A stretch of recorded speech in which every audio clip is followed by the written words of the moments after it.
Hello everyone, my name's Carly Jones. I talk for Sheffield Hallam and have done from I think 2016ish, talking all things autism for the phenomenal Dr. Luke Beardon. Now I normally do this, apart from in the pandemic,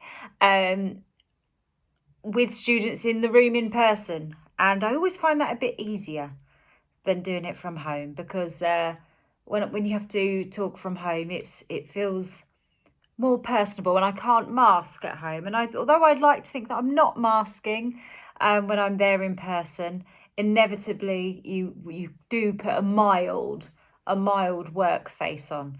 So it always feels a bit strange talking to myself about myself and that personal perspective of being autistic. But let's give it a go, shall we? What can we lose? So yes, I refer to myself as autistic. I prefer that. But I was diagnosed with Asperger's syndrome in 2014. I was 32 at that stage. And that came about in a perhaps unconventional way. I was an advocate for autism many years before that because I also have two autistic children. So I was kind of an autism advocate for women and girls since around about 2008 when two of my daughters were diagnosed as being autistic. One was diagnosed at 2 years of age and one was diagnosed at 6 years of age. I apologise for that noise in the background. We have a kitten that's just climbing around everywhere, so they might make an appearance. It does actually say on my diagnostic notes that I enjoy furry things. So I find that very sensory, nice. And dogs and cats, I really enjoy pets. So you might get to see one of those. So apologies for any scratching in the background. She's only about 2 or 3 months old. Sorry, I've gone off on a tangent. So yes, I was diagnosed then. I was trying to find out a lot about autistic women and girls back in 2008ish when my girls were diagnosed, because there really wasn't that much out there. Every support group I went to, and I had to do the National Autistic Society Early Bird course, the course that they send parents on to learn more about autism and having an autistic child. I had to do that twice because you have to go for each child with that kind of hat on. And every time I went, I was the only parent that had daughters. Everyone had boys. And I thought, this is a bit strange. So I brought lots of books, and then in the books it would always refer to, if it was about autism and parenting, it would always refer to boys. And I thought, well, I've got two autistic girls, and thought maybe that's just the way the author's done it. And one day I was pulled up into my daughter's, one of my daughter's head teacher's office, and they said to me, could we have a word with you? And I said, sure. Took me into the office, shut the door, and said, you know only boys are autistic, don't you? And I said, no. And she said, well, there's no way you can have two autistic daughters because only boys are autistic. And I thought, well, they've been officially diagnosed by the NHS, and they were young diagnosis, 2. It's really obvious if they're diagnosed at 2 and at 6, but still it was like they couldn't see it. And so I went on a bit of a rampage actually on Google, trying to find everything I could about autistic women and girls. And there wasn't much out there then. If you type that into Google now, you'll be there for a year, and by the time you've got to the end of it, there'll be more stuff.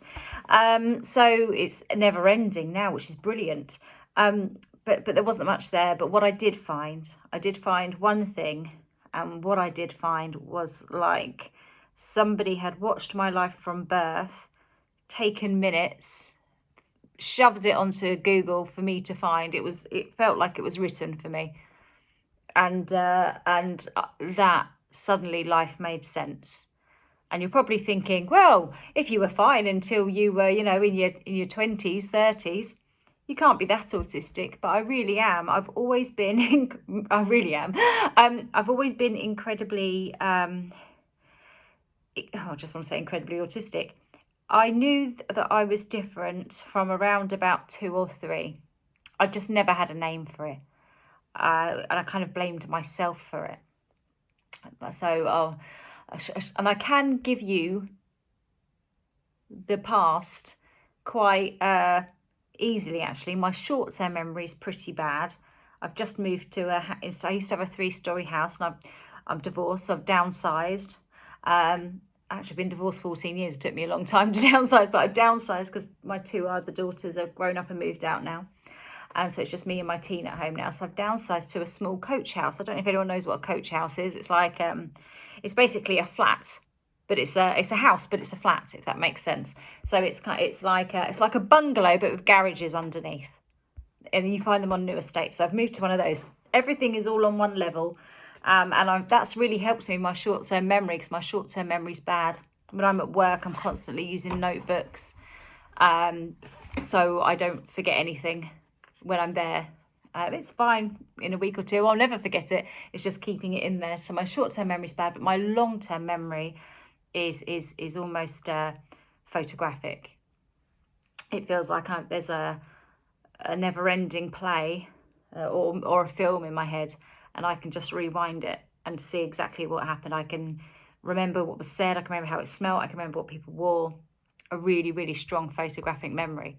So I can tell you about the childhood part quite easily. I can remember being around about 2 or 3, and it wasn't nursery school. It was kind of preschool, toddler group. And I can remember going to that and being incredibly anxious. And we used to have this red telephone box toy, which to me felt like it was life-size. I think if they still have it since 1984, it's probably very, very small. And I'm very short, so I must have been really short when I was 2 or 3. But it felt huge, and I used to go in there and just pretend to make phone calls, which is ironic because I hate phone calls. But rather than play, I found it difficult when it got to this part of nursery where your mum would have to leave you. So back in the days before mobile phones, it was landlines. I can remember going off to nursery, and my poor mother, before she even got home, and we lived around the corner, before she'd even got home, she could hear the landline ringing in the house, and she knew it was the phone call to come pick me up. So in the end, my poor mum had to get a job at the nursery school just so I could attend. Then the same happened for primary school, the whole of primary school. My mum had to work at the primary school as a classroom assistant just so I could go. And then at secondary school, my mum, bless her, was kind of a bit like, well, I'm going to go out and go to work rather than and do something she wants to do, rather than kind of working in the school, in the nursery with me. And off to secondary school I went, and that's when everything fell apart. I think particularly when you've got a parent that's working in your school, you get invited to the parties, and you get to be on the netball team and all of those kind of things, because it's the kind of the social currency of primary schools, isn't it? If your mum's on the PTA or whatever, you always get invited to stuff.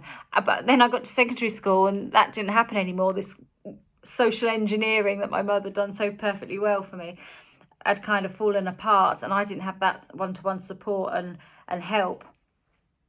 And I got to secondary school, and one of the teachers said that they'd never seen such a capable girl fail so fast. And I think fail in every aspect, fail educationally, academically, and fail socially as well. I really was just very, very lost, and ended up kind of getting into a lot of trouble, actually, because I just wanted a friend, and I couldn't realise if somebody was being my friend or if they were teasing me. So I just thought that everyone was my friend. I still struggle with that now at 40, actually. I do struggle with that quite a lot. And yeah, it was just horrible, really. You might notice I've got very white teeth. I'm not vain. Actually, I'm a little bit vain. But I'm not. That's not why I've got really white teeth. When I was walking home from school one day, and there was a boy in an older year, and I always got on better with boys, which I'll probably go into a bit more in a minute. But I didn't have anyone to walk home with, and he said, "Oh, do you want to walk home with me?" And I said, "Oh, okay then." And he pushed me onto concrete, so I lost all my front teeth, and I had quite a lot of operations. So I got implanted teeth.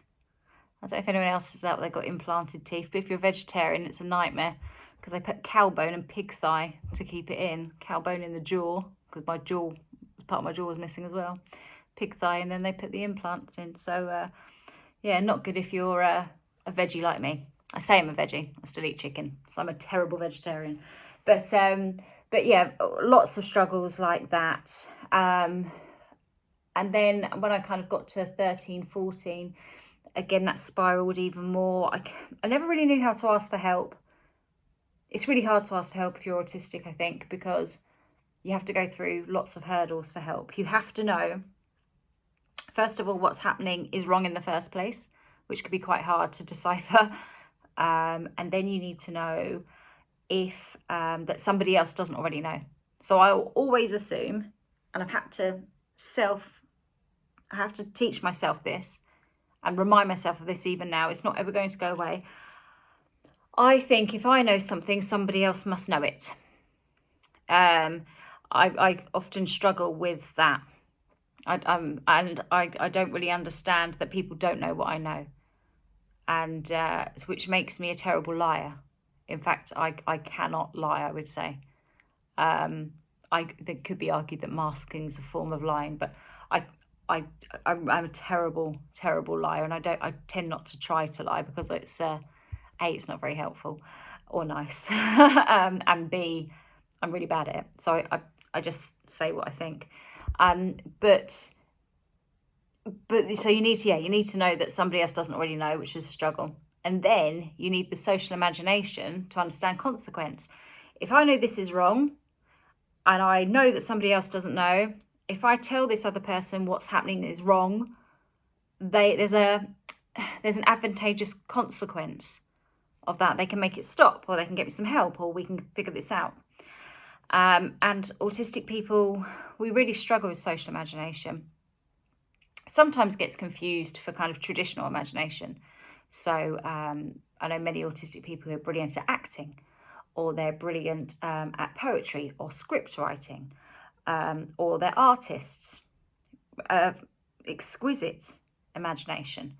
But that's not what's lacking for autistic people. It's the challenge with social imagination, foreseeing consequences, understanding and mildly predicting what might happen next. I'm not saying that neurotypical people are all fortune tellers.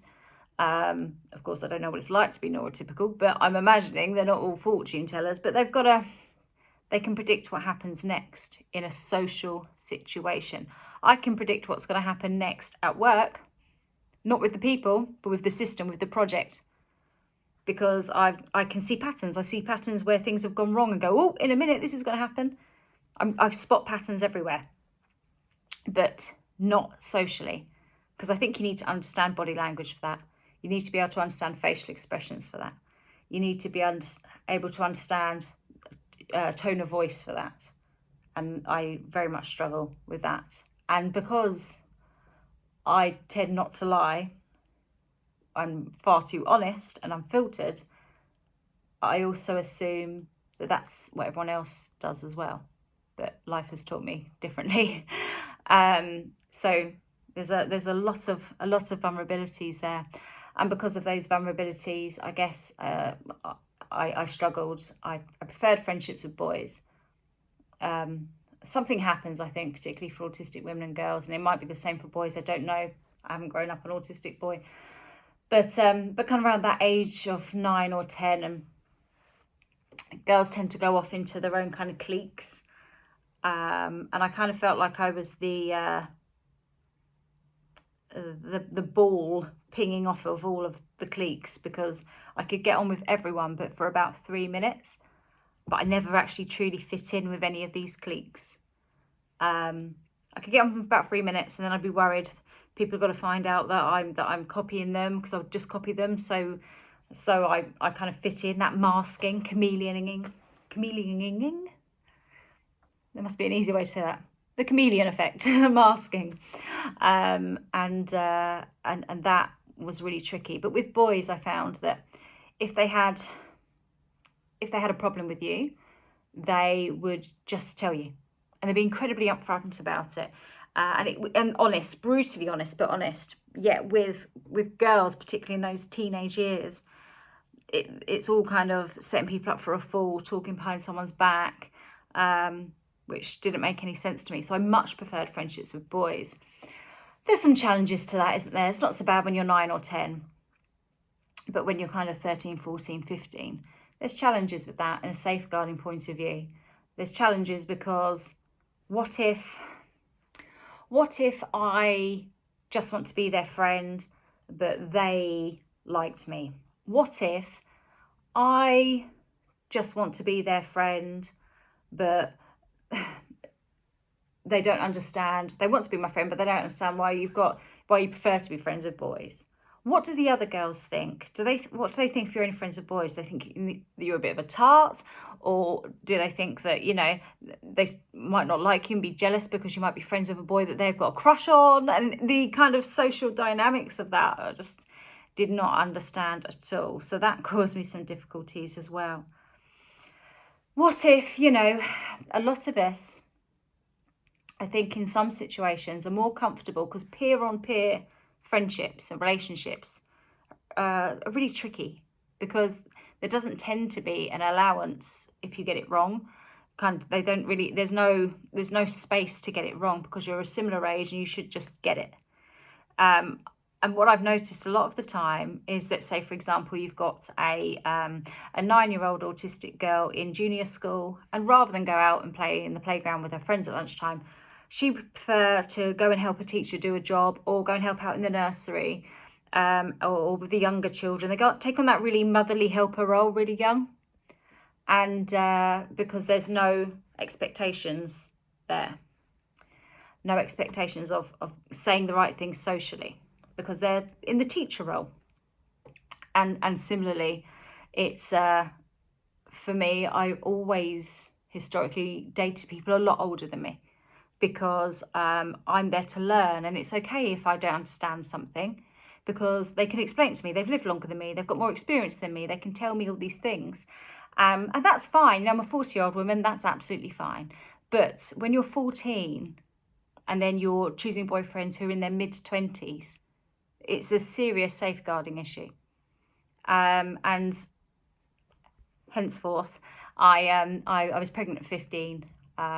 And then I ended up being in a local authority, it's like a Catholic-run mother and baby home with my now 24-year-old daughter, which was really, really tricky for both of us. I can remember working 3 jobs, which was tough. I think the childcare was £150 a week, and then the childminder charged. How much did the childminder charge? The childcare was £150 a week. The apprentice, I did an apprenticeship in a legal company, in a law firm, and I got, I think it was £80 a week for that. So then I would do Avon with my baby in the buggy at the weekends, and I also used to work in a nightclub as a dancer. I'm a terrible dancer, and also I was far too young to be in there. It was the 1990s, nobody asked for ID then. So it was really, really, really tough, to say the least. But I'll tell you what was good out of that experience. When I was doing this apprenticeship at the legal firm, my main job was shredding things and shredding contracts. And the reason the contracts were getting shredded was because they were ambiguous. They weren't watertight. They were ambiguous. And having a very black and white thinking process, so something's right or it's wrong, or it makes sense or it doesn't make sense. Actually, I could go through the contracts before shredding them in the shredder room, and see what I mean. I sat in the shredder room. I'm doing the same thing I was doing when I was 2 or 3, hiding away in the toy telephone box. But anyway, I could go through the contracts and very easily spot where the ambiguity was. And that's actually really helped me. It's helped me a great deal now that I do a lot of policy work. So it's not always a bad thing. But after that, I then got married very young. And there was just all these patterns of perhaps not understanding things. On top of that, sensory issues. I'm going to have to go and get my book to talk about sensory issues. 1 minute. Right, I'm back to talk about sensory issues, and I've adjusted the camera. Sensory issues were very, very tough from a very young age. I remember going to see a GP once, And he said to me, pulled out my medical files, and he was like, these are huge. You're so young, why is your medical file so huge? But I would often getting incredible migraines, and I wanted to spend an awful lot of time in my room alone with curtains drawn, lights off, particularly after school. I was a real school refuser, and I just assumed that I had really, really bad migraines. I was sent for brain scans. At one point, they thought I had a brain tumour, my optician. He said that my eyes were he said it was something behind the eyes, and like sort of some sort of stress or something. Not stress as in anxiety stress, stress to the eyes. And he was like, he really thought I had a brain tumour. They sent me off for this scan and everything. And I really struggled with sensory. I would always wear sunglasses, often in the classroom. Certainly if I was going around town, and everyone just kind of thought I was a bit of a show off, although I thought I was a Spice Girl or something. I did like the Spice Girls, but I wasn't wearing my sunglasses because I wanted to be a Spice Girl. It was just because everything was really bright for me, and that was obviously sensory issues. I'm extremely sensitive to light. I've got my curtains drawn at the minute. It's the middle of the day. I tend to have my curtains drawn, and I never have the big lights on. Honestly, this energy crisis, I think as autistic people that are sensitive to light, it might be winning on that, because none of us got our electricity on with the lights. I like things to be lit by candle if things are going to be lit. So anyway, really significant sensory issues. I can hear well. I didn't realise how good my hearing was. I just thought that everyone could hear electricity going through the walls. I used to get quite frightened when I was going to bed at night, because I could hear all these things and everyone would say, oh, there's nothing there. Things like fridges are very, very loud at night. If I was to close my eyes or turn the lights off, not that they were on in the first place, turn the lights off, I could tell you which plugs were on without seeing that they're on, because I can hear it. But I just thought everyone could do that. That's the most fascinating thing about an adult diagnosis, is that you go back on all these things and go, oh, I just thought that was everyone's baseline normal, and it turns out it's not. So lots of things like that, and very, very hard to report abuse to anyone. I've had some trauma in the past, and it was very hard. And do you know what? You go through all of these things that were difficult, and actually it can make it harder to get a diagnosis. So it's so unfair. It feels that the more social challenges you've had, and the more trauma, or the more misunderstandings or bullying that's resulted from being autistic and undiagnosed and no one knowing, for some women that can make it even harder to get a diagnosis, because they go, oh no, you're not autistic, it's just trauma. But the horrid statistics, I can never say it. Every time I go to say statistics, I say sadistic, which is the worst. I do that with words sometimes. I get them mixed up. Drafts and giraffe. So if someone goes, oh, here's this draft, DRAFT, policy or review, I just see giraffes. It's terrible. Anyway, so I can't remember where I was now. Yes, statistics. 91% of autistic people prior to diagnosis have encountered some form of abuse. Now that was from an informal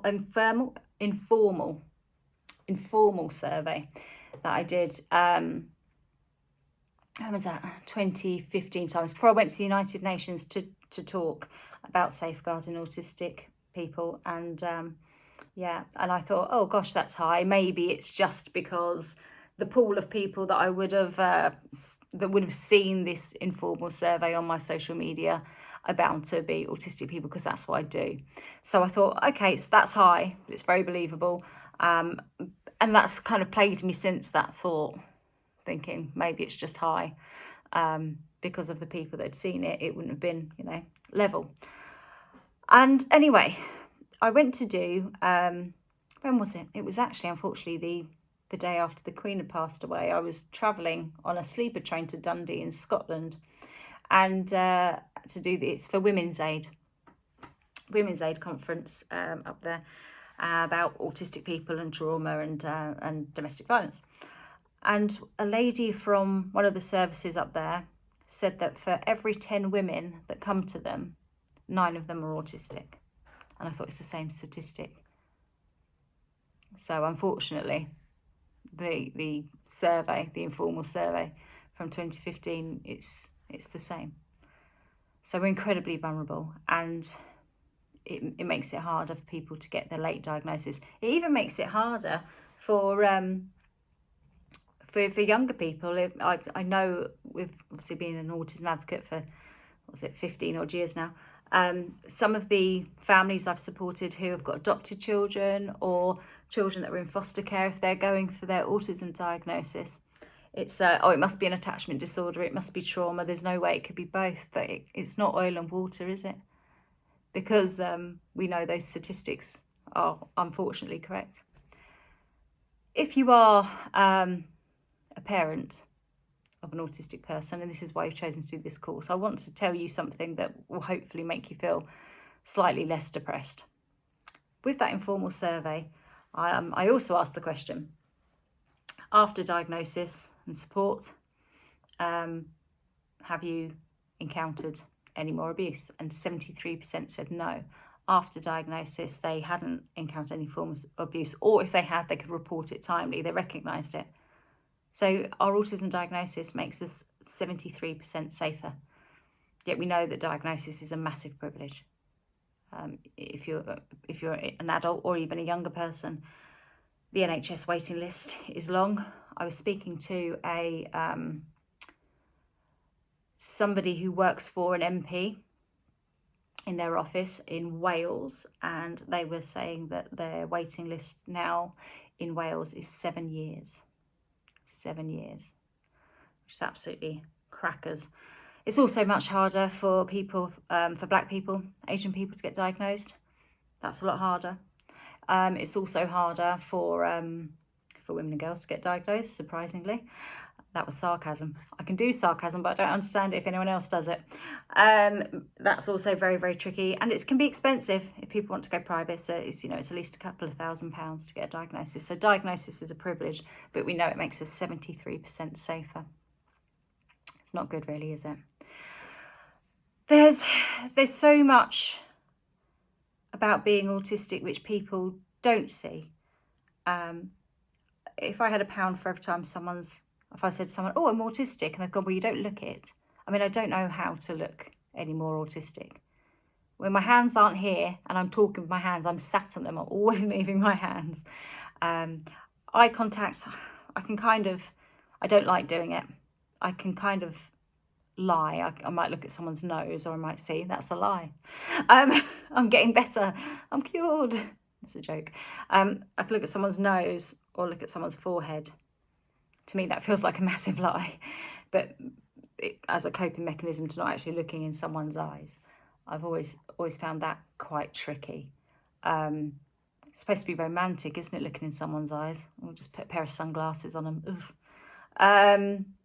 So that can be quite hard, and people might say, that they can't see it, and I get that a lot. And then people say, well, you sure it's not a mental health condition?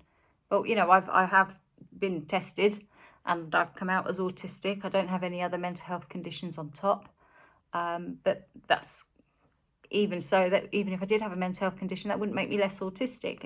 You can be autistic and left-handed, you can be autistic and Down syndrome, you can be autistic and you don't have to pick which one. A really good doctor told me that autism likes to bring a friend, and that might be anxiety, that might be an eating disorder, that might be ADHD, that might be bipolar, that might be depression, but you're still autistic. Autistic people are more likely to also have some sort of mental health condition as well, either through the poor or traumatic life experiences they've been subjected to, through to perhaps naivety, vulnerability, or just because, that's what happens. I think we're kind of gaslit a lot as autistic people. You know, if you're a child and you're in a car and you're autistic and you're like, oh, you know, the radio's too loud, please turn it down. And people go, it's not even loud. What are you moaning about? You learn to kind of not judge or not believe your own feelings and experiences of the world from a very young age, because you're experiencing the world completely differently to someone else. So I think all autistic people to a degree have got some sort of trauma or rebuilding that they need to get through once they've realised that they are autistic or been diagnosed as being autistic. It can be incredibly tricky. So it's not just about social vulnerability in that sense. It's not just about our sensory issues, which can be so overwhelming. When I'm in pain, I can't talk at all, and if I'm very, very stressed, I can't talk. Historically, I used to just fall asleep. That was my coping mechanism. Always wonder if there's a link between narcolepsy and autism and overwhelm. Always wondered it. I used to just fall asleep if I got too stressed because I couldn't cope, and it was my body's way of turning me off for a bit. Now, and I guess when I was younger as well, shutdown can be a thing for me, where I cannot talk, particularly if I'm in pain. But I don't really know I'm in pain until it's got to the point where I can't talk. So I can be very vulnerable medically. When I was 14, and remember at this point I was a school refuser. I didn't want to go to school. I didn't know what it was, so I had tummy ache or headache or something. And my parents naturally, because every morning I'd be like, I can't go to school, I can't go to school. And they were like, okay, you know, if you're that poorly, get yourself to the doctors, get yourself sorted out. So I put my school uniform on with my Nike hoodie over the top, because I was just feeling like I needed my hoodie. And I got to the GP and I said, I'm not sure if it's headache or tummy ache, I just don't know, I feel really unwell. Luckily, and I'm still cracking jokes and everything with the doctor and just being my usual self, light-hearted self. And luckily the doctor said, you jump up on the couch, I'm going to feel your stomach. And he pressed down really hard on my right hand side, and he said, does that hurt? And I was like, no. And he said, you've got like raging appendicitis. And he said, you're going to have surgery on your stomach, you've got appendicitis, it has to come out. So he printed off this pastel. In my mind, I can see it as being a bit of lilac paper, but I could be wrong, could have been lilac writing. But anyway, he printed off this this bit of paper and said, when you get home, give this to your parents, they need to take you to hospital. So I toddled off, and I thought, oh yeah, when I get home, well, I don't get home until 4:30, because that's not the routine, because the routine is that I should get the bus to school, go to school for the day, then I'll leave school at 3ish, I'll get home about get the bus back home, it's on the other side of town, get the bus back home, and then wait for my parents. Are both very hardworking people, working full time. They'll probably come home kind of 5:30, 6 o'clock. So I'll give it to them at 6 o'clock, because that's when I'll get home. So I went for the whole school day with acute appendicitis. I can remember having my desk down on the my head down on the desk in the lunch hall with my hoodie up, and a teacher came up to me and said, "Oh, Carly Jones, you know, the rule was you had to wear blazers in the canteen. You certainly couldn't wear a Nike hoodie." And I said, "I'm sorry, sir, I've got appendicitis and I don't feel very well." And he said, "Oh, stop, I'm sick of your lies, get out." So I wasn't allowed to have any lunch. I wasn't very hungry anyway, it's just that's where you get lunchtime.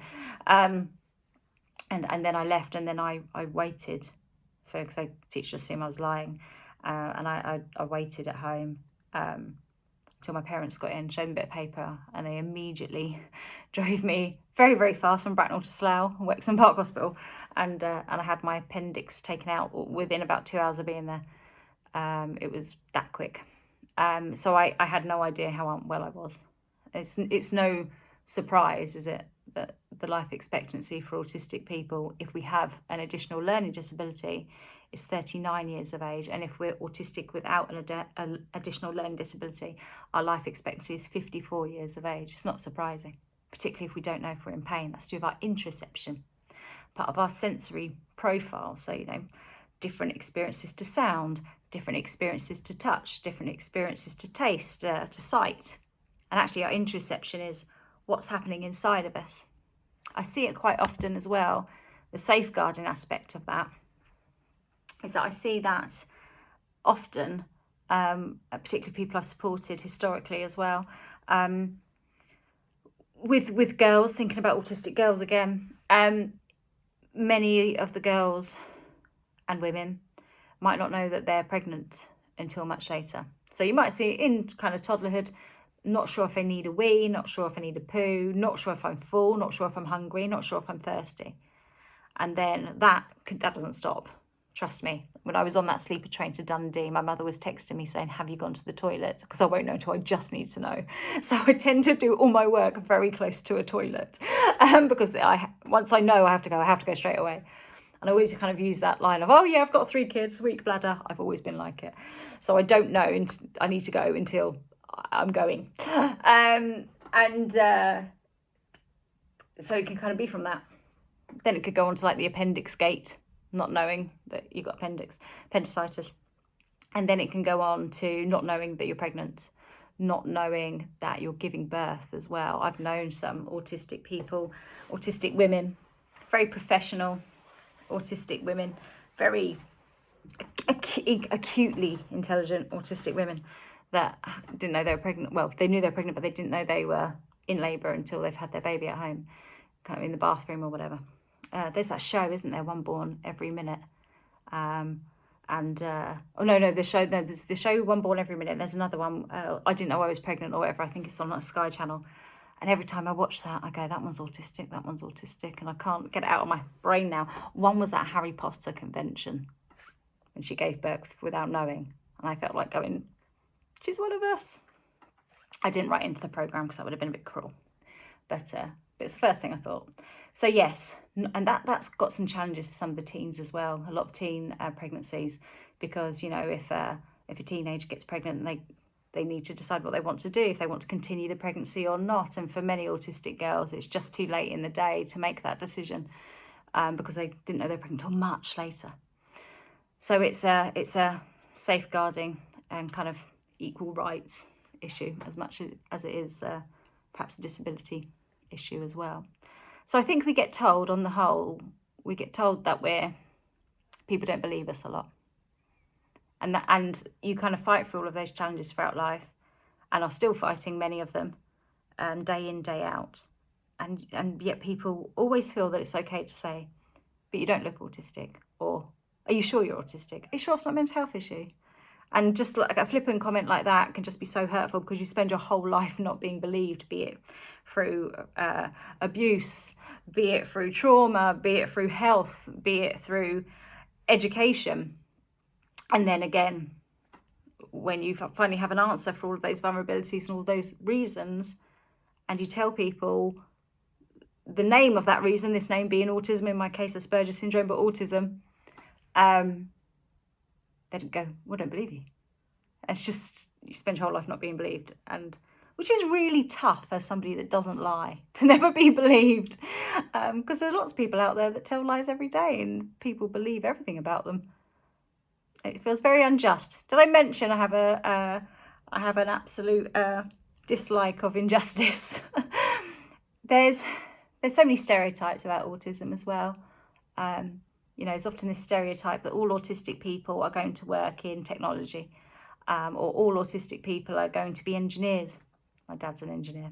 And actually, I think we need to reframe that and rethink that, because what is engineering? You know, remember earlier I was saying about my mother was very good at socially engineering parties, or socially engineering being able to be on the netball team and things like that. Okay, so there's other forms of engineering, and actually the stereotypes of autistic people perhaps being train spotters or engineering or technology. What about people who fix the social fabric? What about the psychologists?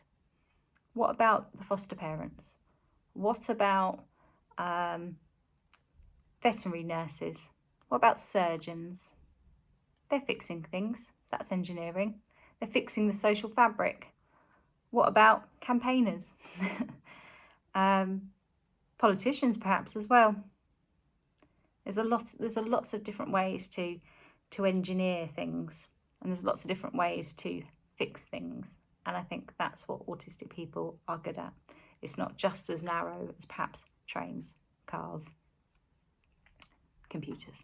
It's a lot more to it. And because of that kind of very narrow perception of autism, particularly in media, that can really stop people, can get in the way of autistic people getting their diagnosis as well. There's lots of other things that can affect us. Face blindness. There's a word for it that I can't pronounce, but if you put into Google what is the term for face blindness, it begins with P, and I can't pronounce it because I just can't say it. I didn't realise that I was face blind. I can really struggle to recognise people that I know incredibly well out of context.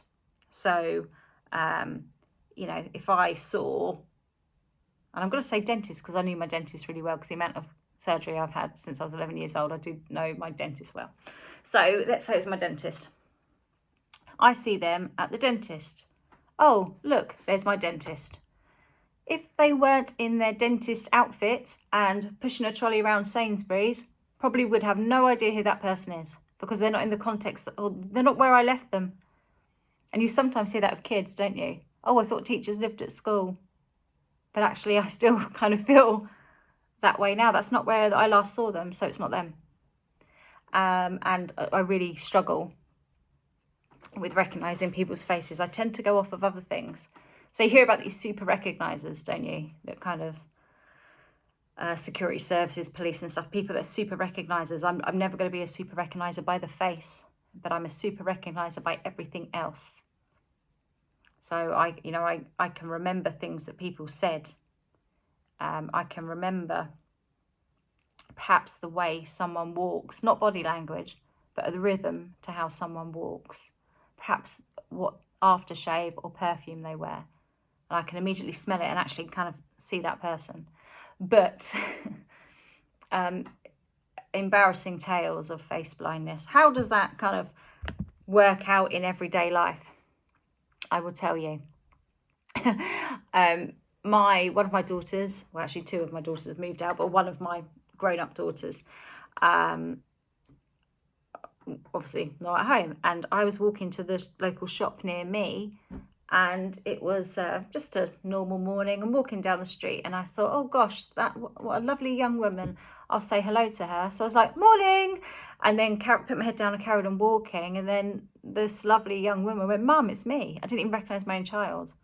And that was really bad. And luckily they know that I don't recognise faces, but that's not the coat I last saw her in. And why is she here? And I forgot she was walking down to visit. I thought, and I just did not recognise, whereas anyone else might have gone, oh my gosh, hello. I don't, and I've got it wrong a lot as well. I can remember it being, was it year 2000? Or was it 2001? Might have been Millennium Night. Anyway, it was either one of those years. Not that it matters. It matters to me because I hate forgetting long-term things. But it was that year where every man that went to shop in Top Man had the shirt that was completely black, but it had white cuffs and white collars. Do you remember those shirts? I think Westlife or Blue or someone had made these shirts really popular, and everyone had them on. And I said to my ex-husband, I said, oh, please don't wear that shirt out. Everyone's got to have that shirt on. And he was like, I don't care if everyone's got it on. I want to wear it. And I was like, okay, well, I'd rather you didn't. And I didn't understand why I was so worried about him wearing the same shirt as everyone else. Anyway, midnight comes, and you have to find your partner and kiss them. And I kissed completely the wrong person, because my ex-husband tapped me on the back to say, what are you doing? And I said, well, he's got the same shirt on. And I think he thought that I was trying to be funny. I didn't know I was autistic then.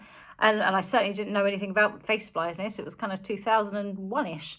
And I can remember really feeling bad, because I honestly thought it was him.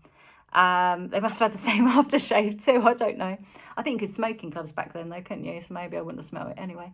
Everyone just smelled disgusting. But yeah, so that was pretty bad. And then there was another time more recently. This is when I did know about, I did know that I was autistic.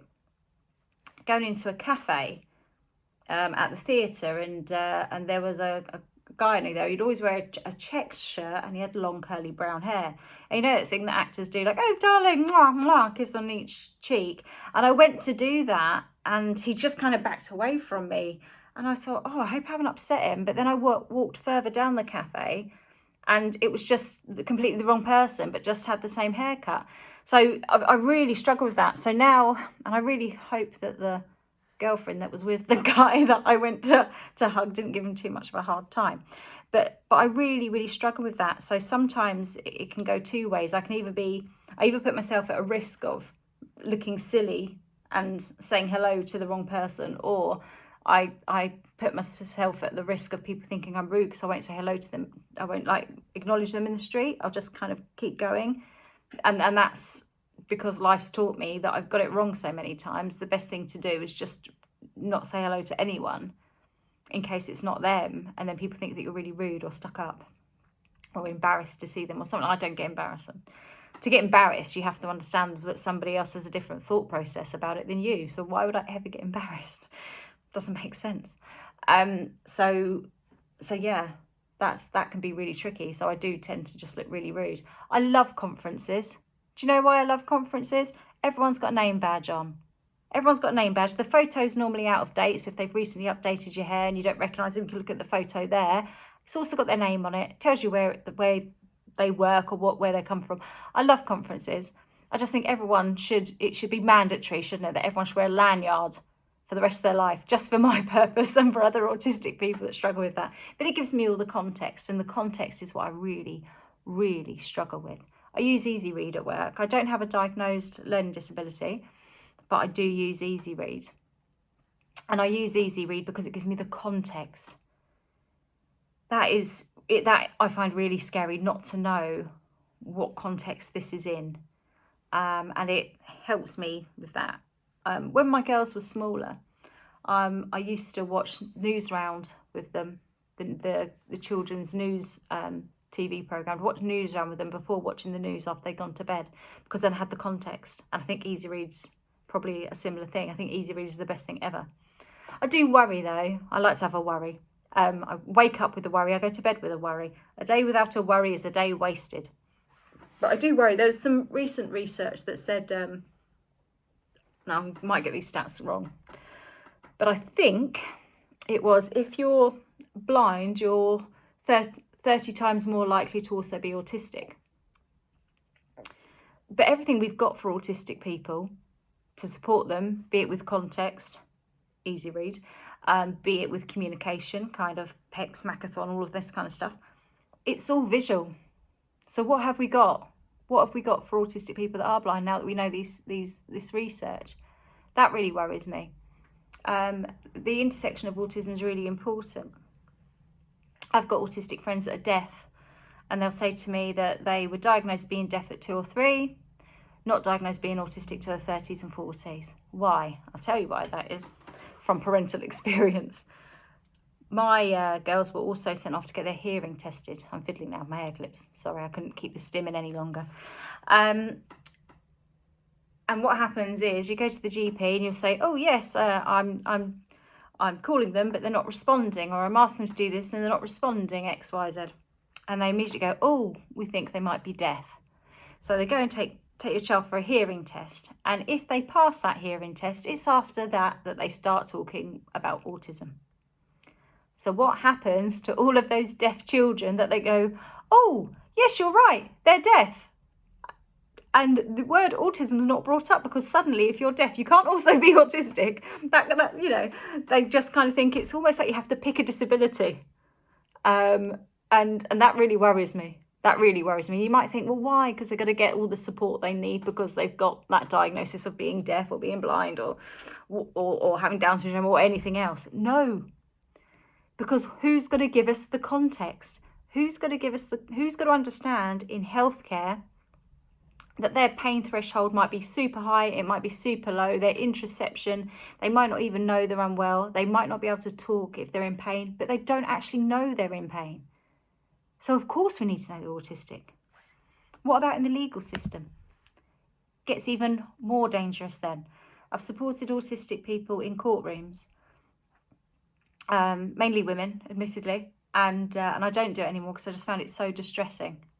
There was one beautiful, amazing autistic woman, and she's not alive anymore, sadly, in part due to this. And she was in court to try and keep her child. And they said to her, "You've been on a parenting course. What was the best thing you got out of it?" And she replied, "Oh, well, I went on a parenting course and I met another autistic woman. I don't feel as isolated and sad anymore. In fact, we're going to meet up at the weekend." That was the best thing that she got out of it. That's what they asked her. They said, "You've been on a parenting course. What was the best thing you got out of it?" And they put that down as mother has no idea of child's needs before her own. Absolutely not. They asked her the wrong question. Had they have asked her, "So, you've been on a parenting course. What was the best parenting strategy you learned?" She would have turned around and gone, "Oh yeah, I've learned about blah, blah, blah, blah, blah, blah, blah. Oh, and we did this and we did that." But they asked her the wrong question and it went against her. And I see it time and time and time and time and time again. I've been doing some training recently. So my book, Safeguarding Autistic Girls Strategies for Professionals, quick plug there. I've had that sent out to every police force in England, Wales, Scotland and Northern Ireland. Complimentary free copies, and also some training, video training, much like what we're doing now, really, just me talking at a camera. But it's better than nothing, to try and explain why easy read is great, but it's not enough. And is it available for autistic people that also have an additional disability as well? We need someone there to explain the questions to us, to liaise with the judge and say, and for fact finding, if you're asking these questions or in custody, can we go through the questions first to make sure that they are really explicit and they're not going to catch someone out? And part of being in court is having the other party try and catch you out. So what chance do we stand in court? People need to know we're autistic. It's so, so, so important. With regards to pain, maybe a strategy that I could share on that, talking about why it's important to know.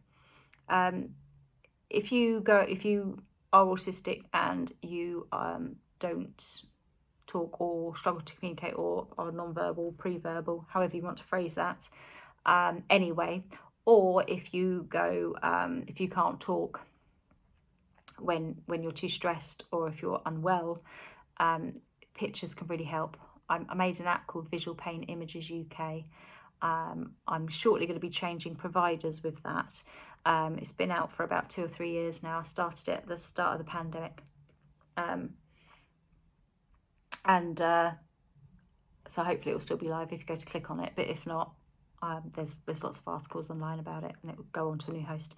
But the idea of that is it's got pictures of what pain might look like, because sometimes you don't actually know you're in pain, just feel like it's a sensory experience, which it may well be, but also you're not sure if it's pain. Those kind of scales of smiley face to really sad face, the 10-point scale they use in hospitals, it's really not good for autistic people. A, it's a facial expression, and B, I don't know. And also our baseline of pain. If you think every day hurts in some sort of way, be it things are too loud, things are too bright, your clothing's uncomfortable, I think our autistic people's base level of pain is much higher than non-autistic people's anyway. So we might be starting a day on a 3 every day, if we did that smiley scale, because that's just our everyday experience of life. But yeah, there are pictures. So there's pictures on there such as a lightning streak in the sky. That might be dental pain, it might be toothache. And there's kind of like a cut-out gingerbread man type template. So you can kind of point to that and say, this is the pain and this is whereabouts on the body, because, that could be nerve pain if it was in the foot or perhaps the eye or something like that. Kind of like a balloon. I made this in lockdown with all of the rubbish out of my kitchen drawer. Some of the stuff in there, I found a vice. I found advice in there, which was really good, because I could then get a pencil in it and do it up for a break. So perhaps a broken tooth or a broken bone or whatever, wherever you point to on the body thing. So it's all just pointing, which could be really, really helpful. So that's why I did that. That could be life-saving, really, for people that don't know they're in pain. I have to have my 24-year-old doctor attend hospital with me if I go non-verbal. It could be really scary. So all in all, I think what I'm trying to get across with that is there's so much more to being autistic than meets the eye. It's not just a case of, oh yes, you might say the wrong thing, or you might not understand what someone's saying. There's no time off from it. I mean, even people often say to me, oh, you know, because of all of the different jobs I do, I'm self-employed, I also work for the National Health Service, that, you know, you must only be mild. What is mild? Really, what is mild? You know, even to go to somewhere I haven't been before, let's say, for example, driving. I can drive roads that I know, and by roads that I know, I mean roads that I might have done about 300 times before. I cannot drive down new roads without going into meltdown or vomiting. I absolutely cannot do motorways. The purpose for me for having my car is to get me to the train station, or taking the cat to the vets if they're if it's an emergency, taking one of my children to, in fact, our local A&E shut, so I would have to get a taxi if they needed to go to A&E now, because I wouldn't be able to drive to the other one. Being able to drive to the dentist, to the food shop, or just the train station, and then do everything else from the train. These train strikes at the minute are absolutely ruining my life.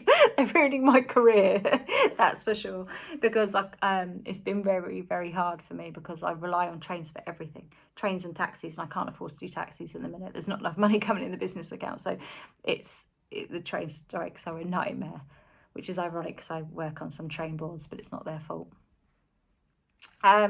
So if I'm going somewhere that I haven't been before, or if it involves a motorway, that has to be a taxi or a train. When I actually get there, and I haven't confessed to this before, I recently had to confess for it for something, but I don't mind. It's all learning, isn't it? And I'm not embarrassed. But if I'm going somewhere new, so I can get to the nearest tube station. I often work in London, so I get to the nearest tube station, and then what my mum will prepare for me in the days before doing that role, you know, she'll get like a brown paper envelope and print off pictures of the buildings that I'll pass, because even though I've got sat-nav on my phone and Google Maps, I can kind of do the Google Maps thing at home, but then when I'm there, things look different. It might be dark, it might have been raining, it could have been snowing, it might be really sunny, it might be that there's a big van blocking one of the shop fronts or something, and or the sign that I often go the wrong way when I'm doing the maps, and then I end up getting myself into a tiswas before I get somewhere. I'm always relying on the kindness of strangers.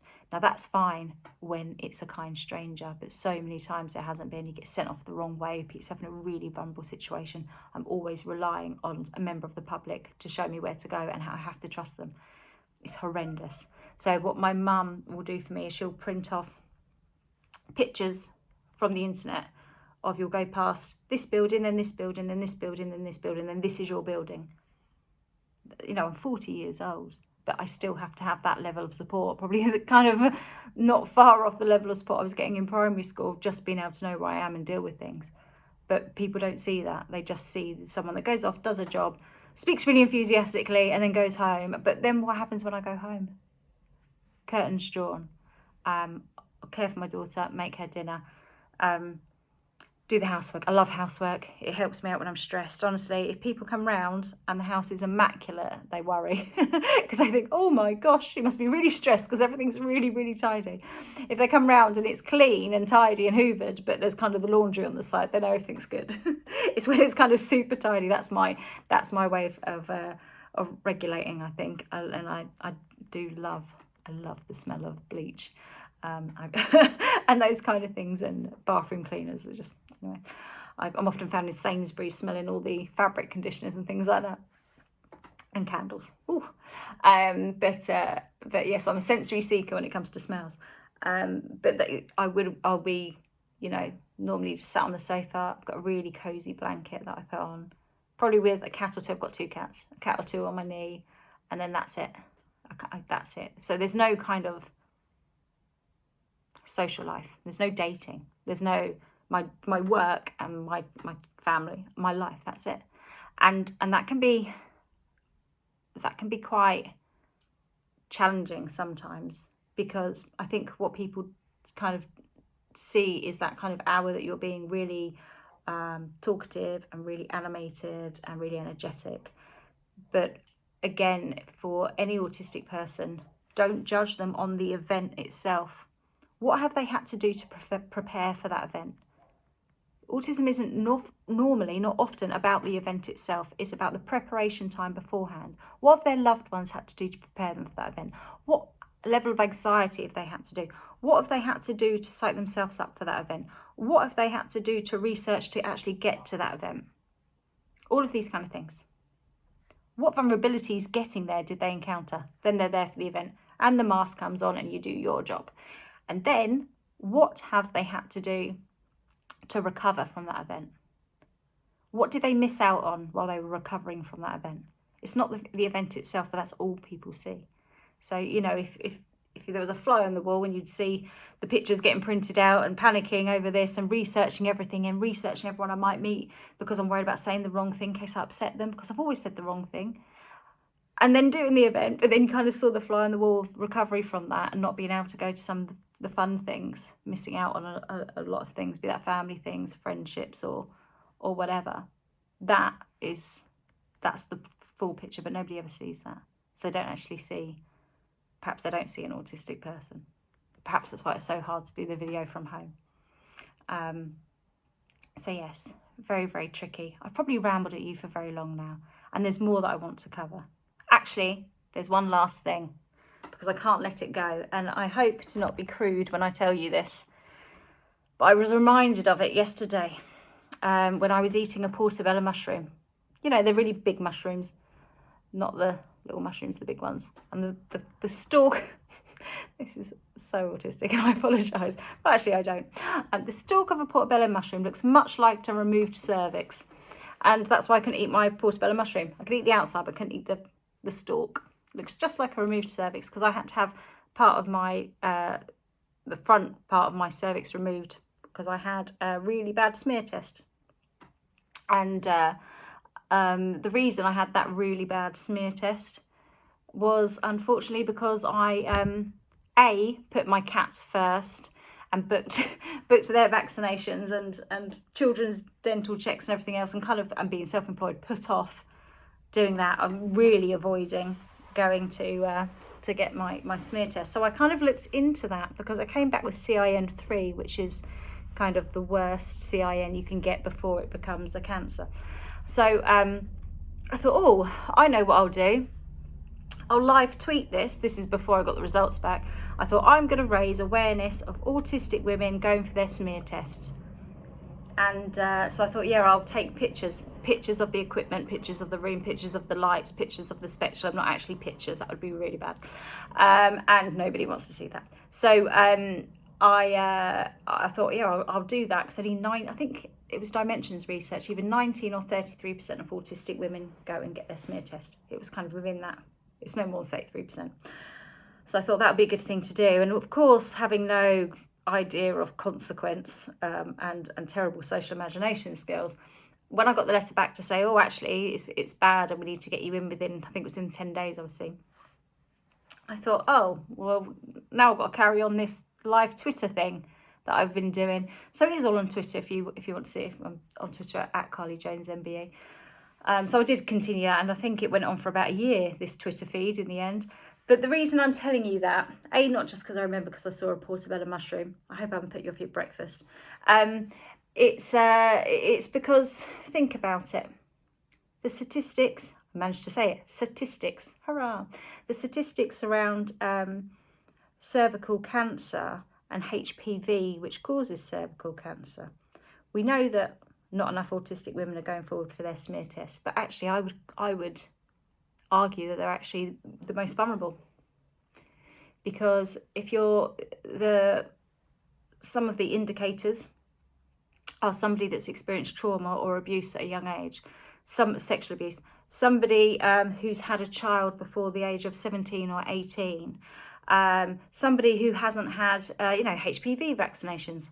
Many autistic girls are school refusers, and it all kind of adds up, and you think, well, actually that's some at least autistic women. And then we're kind of not going for our smear tests as well. So that's not surprising that many of us end up with near misses of cervical cancer or cervical cancer itself. So that's a big one that I would like to share, particularly if there are anybody doing this course that works in health as well. And another one as well is AIDS, HIV. So my cousin's a very, very, very, very brave man. He has HIV, and he won't mind me saying that. He went to the United Nations to talk about it, and undiagnosed autistic. And I say undiagnosed because he falls into a gender gap, or even though he's male, and wasn't sent on for his diagnosis, but it's undiagnosed for sure. And there was some research done in Canada that said that now in Canada they believe that 1% of the population are autistic, yet when they did research on autistic men that had HIV, 30% of them were autistic. So it's a really big difference. And they kind of looked into that, and a lot of that was to do with sensory issues and kind of using condoms and things. So it's no surprise, is it? It's no surprise there. There's a lot more that needs to be done. I just think that autistic people should be offered PrEP, which is a tablet you can take to prevent you catching HIV. I think that should be, autistic people should be a priority for that. But I could talk about health inequality forever, because it's a huge, huge thing that I'm passionate about. But our life isn't mild, even if we are mild. And I tell you what, even people, and I've worked with young people that have got quite stereotypically, I'm going to use the word stereotypically, diagnosis of kind of a more severe learning disability as well as being autistic. I got this email once. I'm going to leave you with this because I've rambled forever, but I'm going to leave you with this.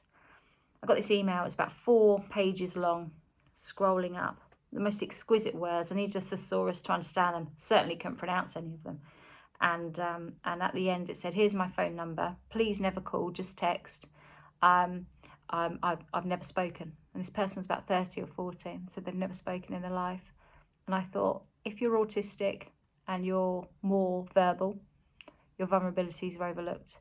If you're autistic and non-verbal, you live a life where your abilities are overlooked. But we're all in it together. Thank you for listening. Sorry if I rambled. Go and eat a mushroom.